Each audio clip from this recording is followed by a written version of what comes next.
Hi everyone, welcome to study point. दोस्तों कैसे हैं आप लोग? मैं आशा करता हूं आप लोग अच्छे होंगे। और आज की वीडियो होने वाली है अपनी खास, क्योंकि आज की वीडियो में मैं आप लोगों के लिए लेकर आया हूं संस्कृत का मॉडल पेपर। साथियों, संस्कृत के मॉडल पेपर में हम लोग क्या करने वाले हैं, ऐसे समझ लीजिएगा आपका सीटेट का एग्जाम चल रहा है और आपका जो पोर्शन है वो संस्कृत का है। अब 30% में से आप लोग कितने नंबर लेकर आते हैं ये भी आप पर डिपेंड करता है। वीडियो को लास्ट तक देखिएगा, अंत तक देखिएगा। और यहाँ पर मैंने अनसीन पैसेज को भी इंक्लूड किया है, श्लोक को भी इंक्लूड किया है और ट्रिक के साथ मैं आप लोगों को सारी चीज़ें बताने वाला हूँ। और दोस्तों आज आप लोग देख लीजिएगा, ऐसा ही पेपर आपको एग्जाम में देखने को मिलता है। सारी चीज़ें मैं आज आपको डिस्कस करूँगा ट्रिक के साथ, जहाँ पर ज़रूरी होगा मैं पूरी एक्सप्लेन करूँगा। ठीक है, स्टार्ट करते हैं आज की वीडियो साथियों। सबसे पहले आपकी स्क्रीन पर दिख रहा होगा अनसीन पैसेज, गद्यांश आपको दिख रहा है। अगर मैं गद्यांश की बात करूंगा तो 7 नंबर का यहाँ से आपसे पूछा जाता है। देखिएगा, इसको पढ़ने के लिए आपको कम से कम दोस्तों 10 मिनट चाहिए समझने के लिए। ठीक है, लेकिन हम लोगों को 10 मिनट बर्बाद नहीं करने हैं। आपको क्या करना है, बिल्कुल सोलिड ट्रिक मैं आपको बताऊँगा साथियों। जैसे कि आपका ये पूरा पैराग्राफ है कि पूरा गुजरात प्रदेश है एकस्मिन ग्राम एकम गुरुकुलम आशीत तत्र दिशतम छात्रा। दोस्तों मैं सारी चीज़ें आपको यहाँ पर अगर मैं पढ़ने लगूंगा इसको तो टाइम लग जाएगा और आपको भी एग्जाम में नहीं पढ़ना है। ध्यान दीजिएगा, मेरे कहने के अकॉर्डिंग आप लोगों को एग्जाम में इसको नहीं पढ़ना है अगर आपके पास समय कम हो तो। अगर पूरा समय है तो पढ़ लीजिएगा एक बार। मैं ट्रिक के माध्यम से बताऊँगा कैसे इसको सोल्व करना है। हम लोग पहले देख लेते हैं इसका क्वेश्चन। साथियों क्वेश्चन देखिए क्या बोल रहा है आपका।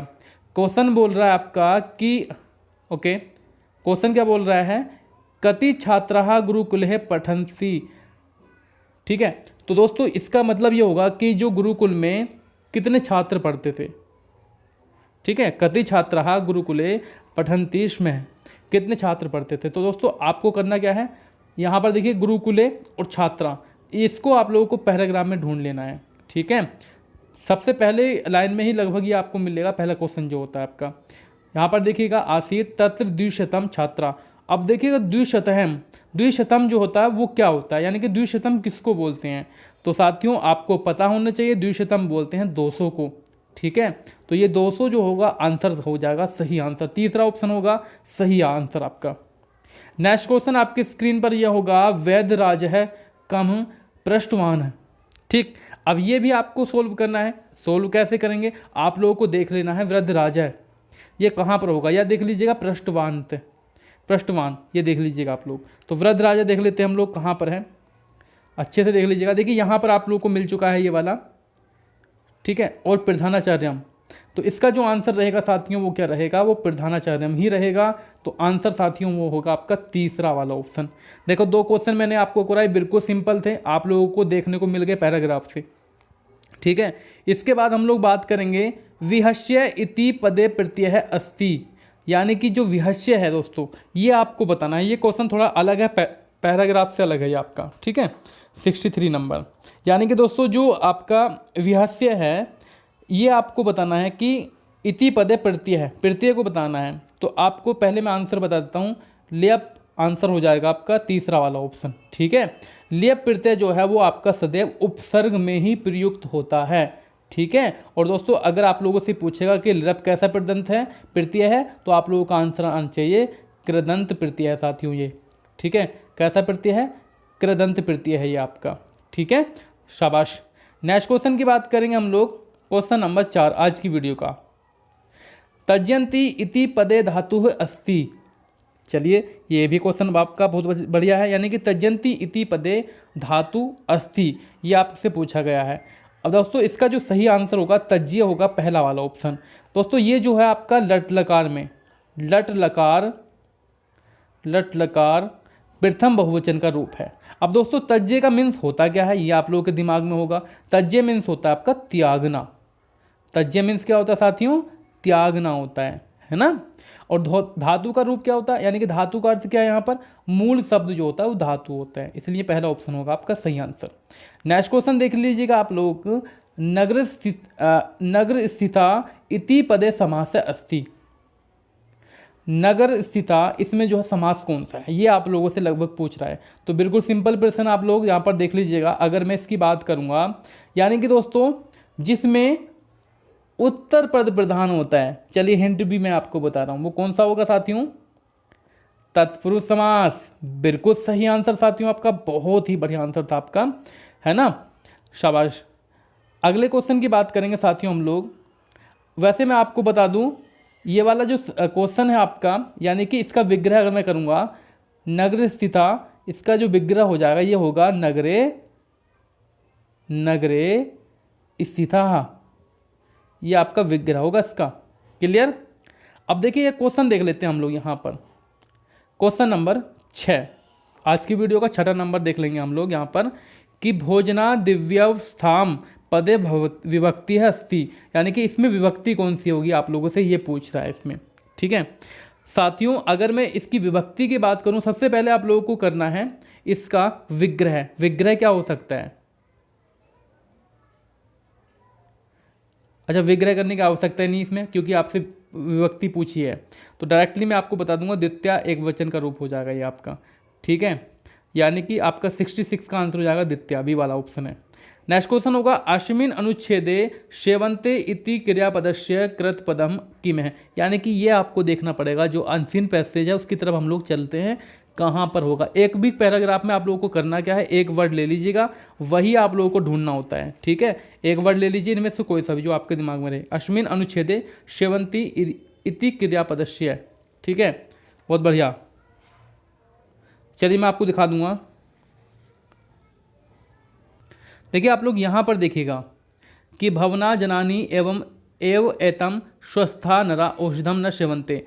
स्वस्था यहाँ पर दोस्तों आपका आ गया, तो आपका देखिए आंसर क्या रहेगा? आंसर रहेगा इसका पहला वाला ऑप्शन, नरहा। नरहा मैंने आपको दिखाया था, नहीं कि दिखाया था? ठीक है, तो इसका आंसर हो जाएगा आपका, यानी कि जिस पद में क्रिया का संप्रदान करने वाला या उसका प्रयोजन हो उसको हम लोग क्या बोलते हैं? कर्ता बोलते हैं। अब देखिए नेक्स्ट क्वेश्चन की बात करेंगे। कोअपि पदे संधि अस्सी। कोअपि में संधि कौन सी होगी? सबसे पहले आप लोगों को करना संधि विच्छेद इसका, तभी आप लोगों को पता होना चाहिए इसका आंसर। देखिए मैं आपको बता दूं, इसका संधि विच्छेद करके बता रहा हूँ आपको हिंट। देखिए सबसे पहले हम लोग करेंगे कर प्लस अपी, कर प्लस अपी। ठीक है दोस्तों, हाँ कश प्लस अपी, सॉरी कश प्लस अपी। तो दोस्तों कश प्लस अपी है, तो हम लोग इसको क्या कर लेंगे? कर प्लस अपी, कर प्लस अपी, क्योंकि दोस्तों जो आपका शय था ना, ये वाला शय, इसको हम लोगों ने रै में चेंज कर लिया। ठीक है, यानी कि अगर मैं डायरेक्टली बात करूँगा, डायरेक्टली आपका बनेगा को प्लस अपी, को प्लस अपी, को अपी ये हो जाएगा आपका। तो आप लोगों को आंसर क्या लगाना चाहिए? विसर्ग संधि। शाबाश। अगले क्वेश्चन की हम लोग बात करेंगे साथियों। अगला क्वेश्चन आपके स्क्रीन पर होगा कि अत्र मम उपयोग है न अस्ति इति वाक्य मम सर्वनाम पदम कस्मे प्रयुक्तम। शाबाश, बहुत बढ़िया क्वेश्चन है आपका ये वाला भी, यानी कि मम जो कि सर्वनाम पद है, किसके लिए यूज हुआ दोस्तों? आप लोगों को ये बताना है, तो वेद राज्य के लिए यूज हुआ यहाँ पर। ठीक है, अब आपको देखना है श्लोक। श्लोक आपका आता 5 नंबर का, इसको भी नहीं पढ़ना है, वैसे 2-3 लाइन है, अगर आप पढ़ना चाहते तो पढ़ सकते हैं, बट मैं तो यही कहूँगा कि अगर समय कम है तो पढ़ना नहीं है आपको। यानी कि नास्ति विद्या स्मन है चक्षु, नास्ति सत्य सम तप है, नास्ति, इसको पढ़ लीजिए, चाहे आप लोग ना पढ़ना चाहें तो मत पढ़िएगा। इसमें से मैं आंसर निकाल देता हूँ आपको, कैसे कैसे निकालने आंसर। देखो सबसे पहले देख लीजिएगा आप लोग यहाँ पर कि केन शम है समम तपन अस्ति, केन समम तपन अस्ति। ये देखिए कहाँ से आंसर निकलेगा आपका, आंसर कहाँ से निकलेगा साथियों? 70 नंबर का, देख लीजिएगा। यानी कि दोस्तों आप लोगों से पूछा गया है जो ये पद है, ठीक है, जो उनसे क्वेश्चन नंबर 70 है दोस्तों आपका, इसमें आप लोग सबसे पहले वो देख लीजिएगा पैराग्राफ। मैं पैराग्राफ दिखा देता हूँ। पहली लाइन में मिलता है पहला क्वेश्चन आपका, पहली लाइन में ही आपका पहला क्वेश्चन मिलता है। जैसे कि आप लोग देख रहे होंगे यहाँ पर, तो आपको देखने को मिलेगा दूसरी लाइन में कि सत्यम तप है। ठीक है, सत्य समम तप है। तो साथियों यहाँ पर जो आंसर रहेगा साथियों क्वेश्चन नंबर 70 का, वो क्या रहने वाला है? वो रहने वाला है यहाँ पर पहला ऑप्शन। ठीक है, पहला ऑप्शन, सत्येन समय समम तपेन अस्ति, यानी कि सत्य के समान कोई तप नहीं होता और विद्या के समान कोई आँख नहीं होती। शाबाश। अगले क्वेश्चन के साथियों हम लोग बात करेंगे कि अनुच्छेद विकरणम इति अत्र कस्य विशेषणम अस्ति। दोस्तों जो अनुच्छेद दिया गया है इसी में से आपको आंसर ढूंढना है, ठीक है। चलिएगा देख लेते हैं हम लोग पैराग्राफ देख लेते हैं। बहुत ही अच्छा क्वेश्चन है आपका, शानदार, ज़बरदस्त। चलिए साथियों देखिएगा, दूसरी लाइन आप लोग देख रहे हैं यहाँ पर, फोर्थ लाइन की मैं बात करूँगा। यहाँ पर देखो फोर्थ लाइन में क्या लिखा हुआ है आपका, ये लिखा हुआ है कि नास्ति त्याग समम सुखम, यानी कि दोस्तों इसका जो आंसर रहेगा क्वेश्चन नंबर आपका 71 का, वो हो जाएगा यहाँ पर साथियों सी वाला ऑप्शन की वाक्यांश। यानी कि दोस्तों इसका कहने का मतलब ये होगा कि द्व्यकरणम की इति अत्र वाक्यस्य विशेषणम अस्ति, यानी कि वाक्य का विशेषण अनुदेय होता है, और अनुदेय जो वाक्य है वो आपका सदा सत्य के लिए आता है, प्रिय के लिए आता है और हितकारी के लिए आता है। 72 नंबर देखिएगा, कस्मिन पदे दीर्घ संधि अस्ति, यानी कि आपको जो पैराग्राफ दे रखा है उसमें से 4 वर्ड है अच्छा उसमें देखने की आवश्यकता नहीं है आपको, नास्ति, चैव और दोस्तों जो भी वर्ड आपके लिख रहे हैं इसमें कोई देखकर बताना है कि इसमें दीर्घ संधि कौन सी होगी। क्लियर है कि दीर्घ संधि कौन सी होगी? मैं आपको बता दूं, नास्ति में होगी दीर्घ संधि, नास्ति में, ठीक है। बहुत बढ़िया क्वेश्चन था आपका, इसमें होगी आपकी दीर्घ संधि। अगर समझ में ना आए कोई सा क्वेश्चन तो आप लोग कमेंट सेक्शन भी जा सकते हैं। साथियों नेक्स्ट क्वेश्चन होगा नण तत्पुरुष समासम, यानी कि तत्पुरुष समास की बात हम लोगों ने की है। ये क्वेश्चन आपका देखिए कभी कभी हिंदी में भी पूछ लिया जाता है, ठीक है। नण तत्पुरुष समास से उदाहरणम किम, ये आप लोगों से पूछा गया है। यानी कि दोस्तों जो आपका नण तत्पुरुष समास है इसमें क्या होता है, जिसके पूर्व पद में निषेधार्थक आ जाए। वैसे मैं डायरेक्टली इसका आंसर बताऊं आपको 73 का, वो होगा बी वाला ऑप्शन, ठीक है। चलिए अगले क्वेश्चन की हम लोग बात करेंगे कि मनुष्यम किम प्राहदेति, ये क्वेश्चन आप लोगों से पूछा गया है यहाँ पर 74 नंबर, यानी कि मनुष्यनम मधुरवाणी प्राहदेति, यानी कि कहने का मतलब ये होगा, मधुरवाणी की हम लोगों ने बात कर रहे हैं, कहने का मतलब ये है कि जो मानव है, जो मनुष्य है, और मधुरवाणी जो है वो ही आह्लादित करती है, ना कि शीत छाया, ना ही कि शीतल जल, और ना ही चंदन। यानी कि जो मधुरवाणी है वो ही इंपॉर्टेंट रोल प्ले करती है मनुष्य का, ठीक है। नेक्स्ट क्वेश्चन की बात करेंगे, नास्ति विद्या समः चक्षु इति वाक्यस्य समानार्थकम वाक्यम किम, 75 नंबर। चलिएगा, यानी कि दोस्तों आपका जो नास्ति विद्या समम होगा चक्षु, इसका जो है ना आपको समानार्थी बताना है, इसका समानार्थी बताना है। तीसरा होगा सर्वस्य लोचनम शास्त्रम, तीसरा ऑप्शन होगा, यानी कि दोस्तों विद्या के समाप्त हो जाने से मानो नेत्र चले गए हों, ठीक है। चलिएगा, अगर मैं इसकी समानार्थी की बात करूंगा, सभी प्रकार के नेत्र शास्त्र होते हैं।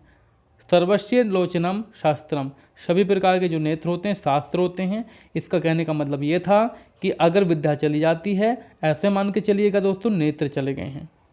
नेक्स्ट क्वेश्चन की बात मैं कर लेता हूँ, इस क्वेश्चन को पढ़िए 76 नंबर को, जल्दी से आंसर देना आप लोगों को, क्योंकि वीडियो लंबी नहीं होनी चाहिए और आपको समझ में पूरा आ जाना चाहिए। 76 नंबर आंसर देने की कोशिश कीजिएगा, बहुत बढ़िया क्वेश्चन है। 76 नंबर दोस्तों कहने का मतलब है ऐसा पर्सन जो छात्र चिंतन की उन्नति करता है, उसको क्या बोलते हैं साथियों? उसको बोलते हैं केवलम पाठ्य वस्तु पठनाधारिता प्रश्न, ठीक है। यानी कि दोस्तों ऐसे प्रश्न जो छात्र चिंतन की उन्नति करते हैं वह तार्किक प्रश्न, व्याख्यात्मक प्रश्न, व्यक्तिगत चिंतन से मुक्त प्रश्न और दोस्तों केवल पाठ्य पुस्तक पर आधारित प्रश्न होते हैं, ठीक है, न कि इस पर आधारित होते हैं, ठीक है। केवल पाठ्य पुस्तक पर तो हम लोग दोस्तों डिपेंड नहीं हो सकते ना, तो इसको हम लोग करेंगे। अगले क्वेश्चन की बात करेंगे, कोअपि मिश्रित क्षमता समूह है कस्मिन् संदर्भे विषम, क्वेश्चन नंबर 77। इसको रीड कीजिएगा। कहने का मतलब है दोस्तों, अगर मैं इसकी बात करूंगा कि कोई भी मिश्रित क्षमता, ठीक है, कोई भी मिश्रित क्षमता समूह ज्ञान कौशल में विषम होती है, तो दोस्तों इसकी बात करेंगे हम लोग ज्ञान कौशलम संदर्भे। क्लियर है। नेक्स्ट क्वेश्चन की बात करेंगे, वयम भाषाया उपयोगम कुर्मः, 78 नंबर। हम भाषा का प्रयोग किसके लिए करते हैं, ये आप लोगों से पूछा गया है। आंसर होगा बी नंबर आपका। हम भाषा का प्रयोग जो है ना भाव विनय के लिए करते हैं। भाषा हमारे विचारों के आदान प्रदान का साधन होता है दोस्तों। हम लोग कम्युनिकेशन जो करते हैं, आपस में बातचीत करते हैं, वो क्या करती है, हमारे भाषा के माध्यम से तो करते हैं। ठीक है, चलिएगा, भाव विभक्ति का जो है एक साधन है, भाव विनिमय का एक साधन है। नेक्स्ट क्वेश्चन की बात करेंगे हम लोग दोस्तों, क्वेश्चन नंबर 79। बहुत ही शानदार क्वेश्चन, सिंपल क्वेश्चन मैं नहीं कह सकता इसको, काफ़ी अच्छा क्वेश्चन है आपका दोस्तों। जो सृजनात्मकता है ना, सृजनात्मक लेखन होता है, उससे संबंधित क्वेश्चन है आपका। इसके जो प्रयोजन होते हैं वो कितने होते हैं, ऐसा मान के चलो, जो सृजनात्मक लेखन है इसके कितने प्रयोजन हैं दोस्तों, वो तो आपको पता है कि अनेक प्रयोजन यहाँ पर लिख रखा है, अनेक प्रयोजन है। ठीक है, उनमें से प्रमुख आपको बताना है। इसमें से प्रमुख कौन सा होगा, स्वाभाविक। ठीक है, ये क्वेश्चन साथियों ऐसे मान के चलो हिंदी में आपको कन्वर्ट करने दिमाग में, बाकी कुछ नहीं रखा है इसमें। पैडागोजी कही है, सृजनात्मकता संबंधित किससे है, अपसारी चिंतन से संबंधित है।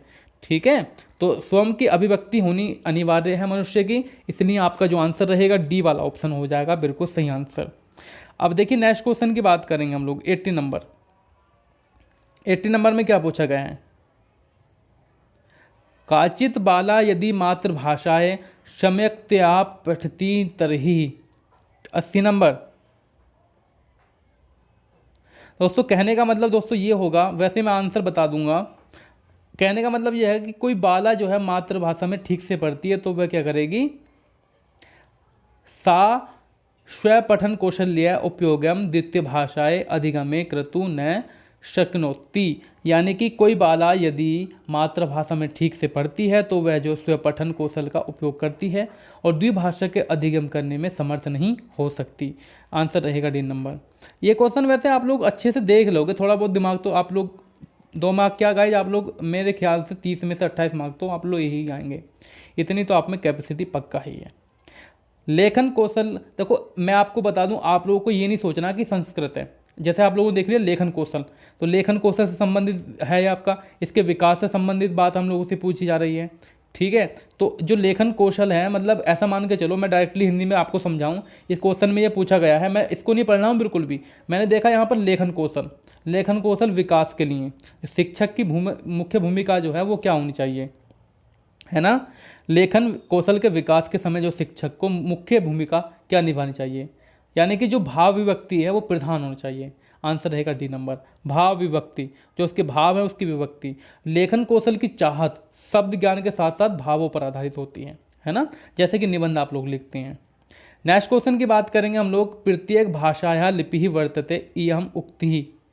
क्वेश्चन नंबर 82 दोस्तों, ये जो क्वेश्चन है काफ़ी फेमस है, बहुत ज़्यादा इंपॉर्टेंट क्वेश्चन। कहने का मतलब दोस्तों ये मैं आपको बता दूं कि भैया प्रत्येक भाषा की अपनी लिपि होती है ना, और ये जो कथन है वो आपका सत्य ही होगा। ठीक, अनुमानम एकम उपकौशलम अस्ति। 83 नंबर। अगर दोस्तों मैं बात करूंगा जो शिक्षण के कौशल हैं वो कितने होते हैं, 4 कौशल हैं, सुनना बोलना पढ़ना लिखना। ठीक है दोस्तों, इसी प्रकार जो अनुमान जो है एक कौशल है, अनुमान भी दोस्तों आपका एक कौशल होगा। 83 का मैं आंसर बता दूं, यहाँ पर रहेगा पठनस्य। अनुमान जो एक कौशल है, लेकिन दोस्तों अनुमान का एक उपकौशल भी होता है, वह क्या होता है, पठन का कौशल। ठीक है, पठनस्य, रीडिंग। इसका आंसर जो होगा दोस्तों आपका बी वाला ऑप्शन होगा बिल्कुल सही आंसर, बाकी के गलत आंसर हो जाएंगे। नेक्स्ट क्वेश्चन की बात करूंगा साथियों, हम लोग यहाँ पर क्वेश्चन होगा, संस्कृत शिक्षण से प्राचीना प्रणाली अस्ति। यानी कि संस्कृत की जो प्राचीन विधि है, जो प्रणाली है, उसका नाम बताना है आपको। तो डायरेक्टली आंसर आप लोग लिख देंगे पाठशाला विधि। ये तो बिल्कुल सिंपल है, समझाने की आवश्यकता नहीं है इसको। अगले क्वेश्चन की हम लोग बात करेंगे, क्वेश्चन नंबर 85।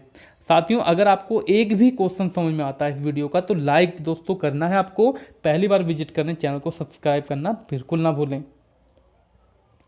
उपचारात्मकम शिक्षणम इत्यनेन अभिप्राय अस्ति। जो उपचारात्मक शिक्षण है उससे संबंधित क्वेश्चन साथियों ये हो जाएगा।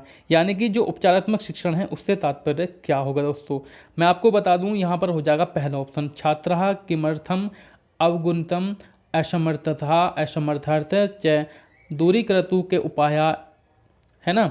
यानी कि दोस्तों उपचारात्मक शिक्षण से तात्पर्य होगा कि यदि दोस्तों छात्र किसी भी विषय को जानने समझने में असमर्थ हैं, ठीक है, किसी भी विषय को जानने में असमर्थ हैं या उनको परेशानी हो रही है, तो इस परेशानी या इस असमर्थता को दूर करने के क्या उपाय हैं, इनका पता लगाना दोस्तों हम क्या करेंगे, उपचारात्मक शिक्षण की हम लोग बात करेंगे। ठीक है, इसलिए पहला ऑप्शन हो जाएगा आपका राइट आंसर। नेक्स्ट क्वेश्चन की बात करेंगे, चिन्ह के स्थान पर चिन्ह का प्रयोग कौन सा दोष होगा। चलिए 86 नंबर, यानी कि एक में दोस्तों है आपका, और दोस्तों न है एक में, जैसे कि है का न हो जाना, न का है हो जाना, तो डायरेक्टली इसमें आंसर होगा अशुद्ध वर्ण विपर्य है। ठीक है, पहला ऑप्शन हो जाएगा। 87 की मैं बात करूंगा यहाँ पर कि पठन शम्ये विसंज्ञाया अर्थ है। चलिए शाबाश, 87 नंबर, फाड़क से आंसर बताइएगा। पहला ऑप्शन होगा आपका सही आंसर साथियों, इसका 87 का होगा पहला ऑप्शन, यानी कि कठिन समस्या का समाधान करता है, कठिन समस्या का समाधान करता है साथियों। ठीक है, यानी कि दोस्तों कठिन मतलब जो पठन के समय जो है विसंज्ञा, पठन के समय जो विसंज्ञा है वो किसका मतलब वो करता है, क्या करता है दोस्तों, मैं आपको बता दूं, इसमें आपको डायरेक्टली आंसर लगाना है पहला वाला ऑप्शन। ठीक है, पहला वाला ऑप्शन लगाना है कि पठन के समय विसंज्ञा का अर्थ जो होता है वो कठिन समस्या का समाधान करना होता है। भाषा शिक्षण में सहायक क्या होगा, भाषा शिक्षण में सहायक दोस्तों क्या होगा, 88 नंबर आंसर रहेगा व्याकरण के नियमों की जानकारी। ठीक है, शाबाश। 89 की मैं बात करूंगा, रचनात्मक है, मूल्यांकन हम क्रिय है, 89 नंबर, शाबाश, बहुत बढ़िया, आंसर रहेगा बी नंबर। और आज की वीडियो का होगा लास्ट क्वेश्चन, इसको बताना है आपका आंसर, आपको बताना है 90 नंबर का आंसर कमेंट सेक्शन में, देख लीजिएगा इसको। और वीडियो हमारी पसंद आई हो तो लाइक कर दीजिएगा, और नहीं आई हो तो फिर भी लाइक करना है। ठीक है, thank you so much, bye bye. आपका स्कोर बताना है कितना रहा।